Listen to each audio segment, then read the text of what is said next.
Good afternoon, folks. My name is Greg LaRossa. I want to welcome you to MarineMax and Gulf Shores. I'm here to show you this 2020 Grady White 251 Coastal Explorer. As you can see, it has the 300 upgraded engine four-stroke. It has backrest seating. This all comes off when you want to terminate fish and you want to cast and everything like that. It has dual live wells. Here's the second one right here up under the helm station. And as you can see, coming at the helm, you have fly-by-wire control, steering knob, tilt wheel, Yamaha digital controls, windshield that goes all the way up, and it has this gorgeous undercolor that matches the gel coat on the side. And come on around this way and I will show you the huge head in this boat,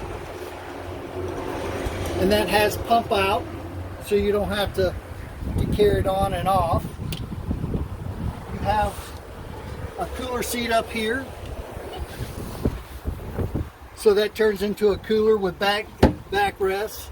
This has upgrading chase lounge seating, and then when you want to fish, you just fold this down.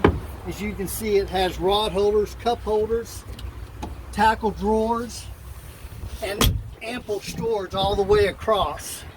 It also has upgrading casting. This all comes off when you're tournament fishing, and it also has windlass up above. Come see me, Greg LaRossa at MarineMax Gulf Shores.